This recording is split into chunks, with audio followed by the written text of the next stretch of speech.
Bangladesh civil service বয়স যোগ্যতা সরাসরি নিয়োগের জন্য বিধিমালা 2014 বিধি 9 এর উপবিধি 4 এর ক এবং বিধি 18 এর উপবিধি 1 এবং 2 এর সংশোধন করেছে।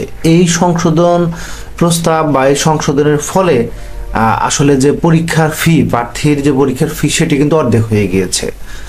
যেমন পরীক্ষার ফি হিসেবে, বিশেষ পরীক্ষার ফি হিসেবে 700 টাকা দিতে হতো এবং অন্যান্য অনেক পরীক্ষা আছে যেগুলোতে 700 টাকা দিতে হতো, তো সেগুলো এখন 350 টাকা, অর্থাৎ 350 টাকা দিতে হবে। এছাড়া দেখা যাচ্ছে যে প্রার্থীদের অফারের যোগ্য যে 100 টাকার পরিবর্তে এখানে 50 টাকা পুনর্নির্ধারণ করেছে। তো লিখিত পরীক্ষার উপর অধিকতর গুরুত্ব প্রদানের লক্ষ্যে বিধি 18 এর উপবিধি 1-2 এর বর্ণিত মৌখিক পরীক্ষার নম্বরও এখানে 200 এর পরিবর্তে 100 নম্বর করা হয়েছে। সর্বমোট 1100 এর পরিবর্তে 1000 করার সিদ্ধান্ত নেওয়া হয়েছে।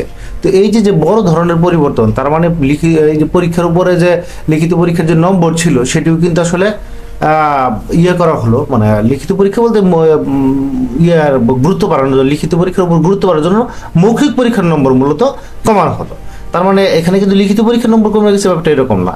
অর্থাৎ আপনার মৌখিক পরীক্ষার নম্বর মূলত 100 কমানো হয়েছে। আর অন্যদিকে যে বড় পরিবর্তনটি দেওয়া হয়েছে এই বৈষম্য বিরোধী আন্দোলনের ফলশ্রুতিতে বিসিএস পরীক্ষার ফি এবং মৌখিক পরীক্ষার নম্বর যে পুনর্নির্ধারণ করেছে বা বাংলাদেশ পাবলিক সার্ভিস কমিশন, সেটি মূলত এই যে চিঠিটা বলা হয়েছে, এই যে হয়তো খুব শীঘ্রই জনপ্রশাসন মন্ত্রণালয় আপনার প্রজ্ঞাপন হিসেবে জারি করবে।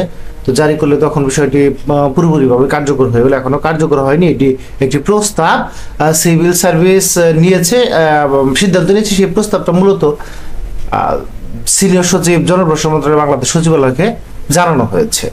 তো এই যে ফি, এটি কিন্তু আসলে কমে গেল বলা যায়। কিন্তু অন্য চাকরির যে ফি 2022 সালে যে অর্থ মন্ত্রণালয় একটি আদেশ জারি করেছিল, সেটি কিন্তু আসলে কমানো হয়নি।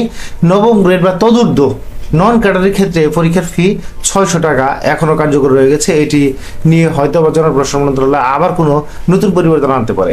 এছাড়া 10ম গ্রেডে কিন্তু 500 টাকা রয়ে গেল। 11 ও 12তম গ্রেডে 300 টাকা, 13 এবং 16তম গ্রেডে 200 টাকা, 17 ও 20তম গ্রেডে 100 টাকা। আসলে এগুলো পূর্বে অর্ধেক ছিল, সেটি আবার দ্বিগুণ করা হয়েছে বিগত সরকারের আমলে এটি মূলত করে। তো দেখা যাচ্ছে একেবারে সর্বনিম্ন যে সমস্ত পোস্টগুলো আছে, পিয়ন বা চৌকিদার, এখানে 50 টাকা লাগতো আগে আবেদন করতে, এখন কিন্তু 100 টাকা লাগে। অন্যদিকে 10ম গ্রেডে আবেদন করলেই আপনার 500 টাকা দিতে হয়। তো এইগুলোও আমার মতে কমানো উচিত, যেহেতু আপনার বিষয়টা বাংলাদেশ সরকারি কর্ম কমিশনের যে বিশেষ ক্যাডারের বা বিশেষ পরীক্ষার যে ফি, সেটি যেহেতু কমানো হলো, অন্যদিকে যে সকল মন্ত্রণালয়, বিভাগ, অধিদপ্তর ও পরিদপ্তর, দপ্তর এবং স্বশাসিত প্রতিষ্ঠান সমূহ রয়েছে, সেখানেও জনবল নিয়োগের জন্য যে প্রজ্ঞাপনটি পূর্বে জারি করা হয়েছে 2022 সালে, সেটিও সংশোধন করে পরিবর্তন আনা উচিত বলে আমি মনে করি। তো দেখা যাক সরকার এই বিষয়ে কোনো নতুন সিদ্ধান্ত নেয় কিনা। ধন্যবাদ। চ্যানেলটি ভালো লাগলে সাবস্ক্রাইব করে রাখুন।